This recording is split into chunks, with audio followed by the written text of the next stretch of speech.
नमस्कार, welcome to world affairs. मैं हूं प्रशांत धवन। नाउ रिसेंटली आपने सुना होगा कि चाइना ने $8 मिलियन डिमांड किए हैं श्रीलंका की सरकारी कंपनी से रेपुटेशन डैमेज के नाम पर। इवन दो श्रीलंका ने यहाँ पर यह कहा है कि चाइना के खराब फर्टिलाइजर की वजह से इनके किसानों को हैवी लॉस हो सकता था, मगर तब भी चाइना यहाँ पर यह कह रहा है कि इनकी फर्टिलाइजर कंपनी को मिलने चाहिए $8 million from Sri Lankan authorities. Now ये सारा इशू क्या है, फर्टिलाइजर्स का, फार्मर्स का, बीच में इंडिया ने श्रीलंका की मदद कैसे करी थी, ये सब हम समझेंगे इन अ वेरी सिंपल लैंग्वेज।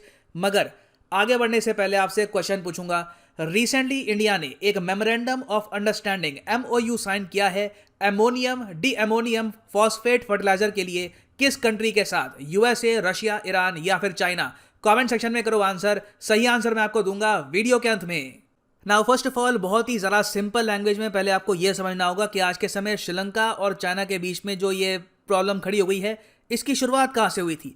हमें पहले जाना होगा अप्रैल 2021 में। अप्रैल 2021 को श्रीलंका की सरकार ने निर्णय ये लिया कि लेट्स गो ऑर्गेनिक। अभी के लिए जो हम केमिकल फर्टिलाइजर का इस्तेमाल करते हैं उनको यूज़ करना बंद करो। ऑर्गेनिक फर्टिलाइजर हम यहाँ पे मंगाएंगे चाइना से और उससे हम खेती करेंगे। जो भी हमारे देश में गेहूँ, चावल, चाय जो भी ग्रो होती है, सब ऑर्गेनिक फर्टिलाइजर से ग्रो करेंगे।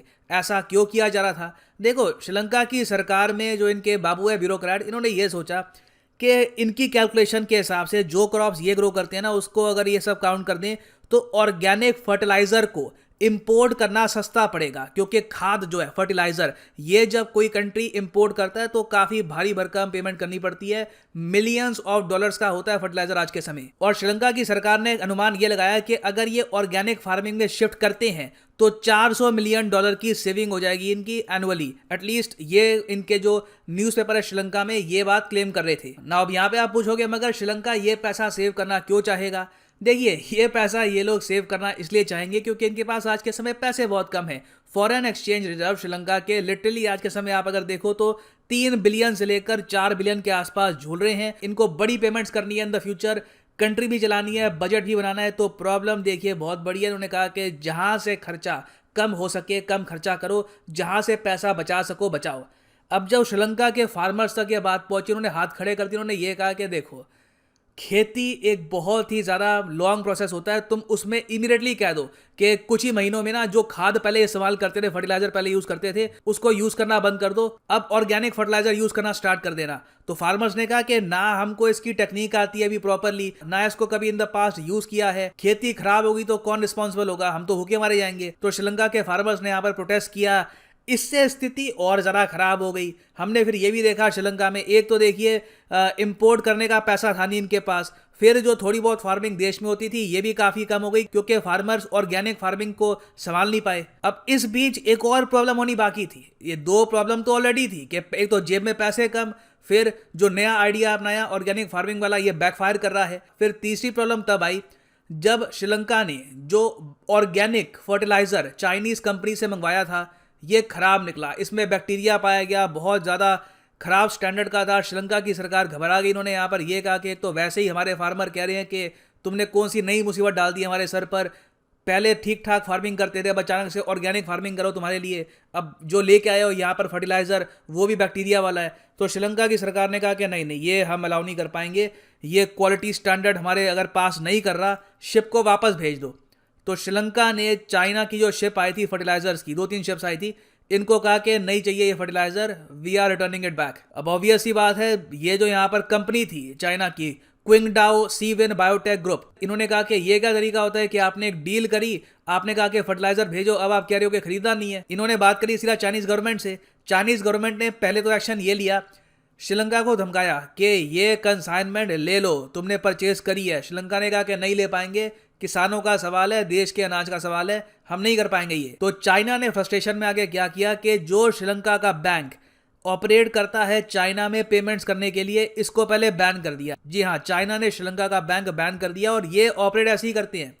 अभी के लिए आपको दिख रहा होगा कि चाइना बड़ा आराम से लोन दे रहा है और कंट्रीज़ के यहाँ इंफ्रास्ट्रक्चर बिल्ड कर रहा है घूम फिर के। जिस तरीके से ये लोग अपने खुद के नागरिकों के साथ डील करते हैं, आप सोच कर देखिए ये बाकियों के साथ कैसे डील करेंगे। तो अभी तो मैं कहूँगा इंडिया, US, बाकी कंट्रीज हैं तो कुछ संतुलन बना हुआ है इनकी डोमिनेंस पूरी होगी। तो इन्होंने जिस तरीके से उइगर मुस्लिम्स के साथ काम किया है, अपनी जनता के साथ किया था तियानमेन स्क्वायर में, ये पूरे रीजन को भी ऐसी डील करेंगे विद अ हैवी हैंड। तो श्रीलंका काफी प्रॉब्लम में आ गया था इस टाइम। अब अचानक से इंडिया यहाँ पर स्टेप इन करके आया। इंडिया ने यहाँ पर हेल्प करी श्रीलंका की।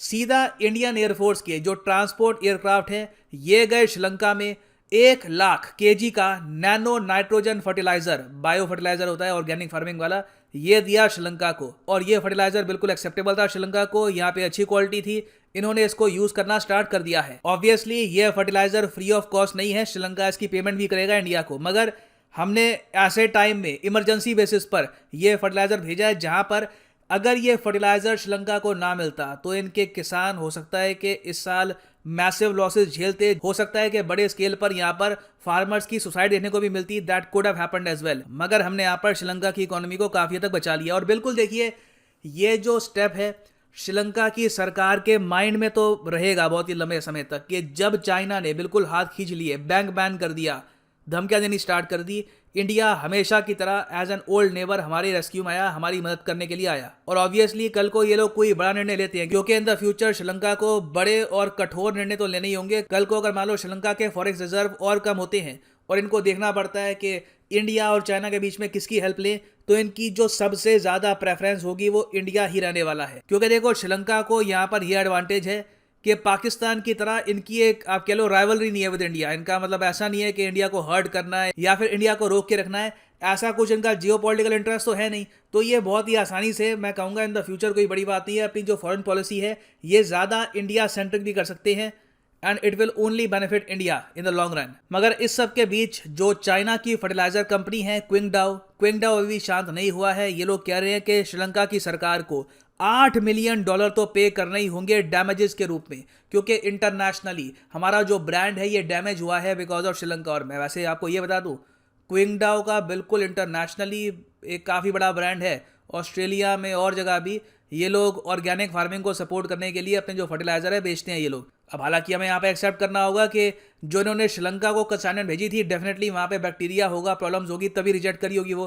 कंसाइनमेंट। मगर ये कंपनी कह रही है कि इनकी कंसाइनमेंट फाइन थी, कोई दिक्कत नहीं थी, श्रीलंका ने बस इनके ब्रांड को डैमेज किया है। कल को बाकी देश भी हो सकता है कि क्विंगडाओ का फर्टिलाइजर ना परचेज करे, तो इसलिए ये $8 मिलियन यहाँ पर कर रहे हैं डिमांड। श्रीलंका की सरकार अभी के लिए यहाँ पर चुप है, और अगर ये $8 मिलियन श्रीलंका पे नहीं करता तो पॉसिबिलिटी है कि चाइना और श्रीलंका के रिलेशंस में इन द फ्यूचर और ज्यादा कड़वाहट आएगी। ना वापस आते हैं अपने क्वेश्चन पे कि रिसेंटली इंडिया ने di ammonium phosphate fertiliser agreement sign किया है किस देश के साथ। देखिए, ये जो एग्रीमेंट है बहुत ही इंपॉर्टेंट है, क्योंकि इससे इंडिया आत्मनिर्भर बनने की कोशिश करेगा फर्टिलाइजर के मामले में। क्योंकि देखिए, इन द फ्यूचर पॉसिबिलिटी है कि चाइना से हम फर्टिलाइजर कम इंपोर्ट करें, it is very much a possibility. तो इसके लिए हमने पार्टनरशिप करी है रशिया के साथ। यहाँ पे आप देखोगे, इस पर रिसेंटली बहुत आर्टिकल पब्लिश हुए थे कि India Russia sign MOU for supply of DAP fertiliser, target is to keep prices of fertiliser stable. और इसमें यह भी कोशिश की जाएगी इन द लॉन्ग रन कि इंडिया ज़्यादातर जो फर्टिलाइजर्स हैं ये सीधा या तो रशिया से परचेज कर ले,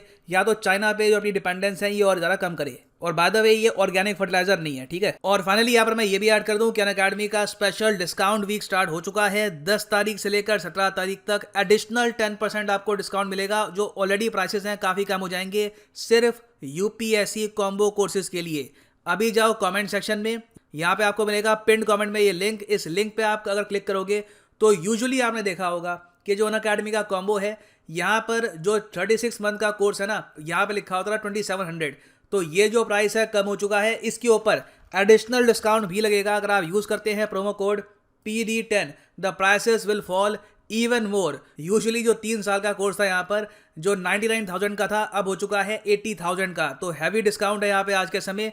आप परचेज करना चाहे परचेज कर सकते हैं courses. The discount will end on 17 November 2021। So इसी नोट के साथ ये है वीडियो का अंत। Thank you for listening and as always, God bless you all.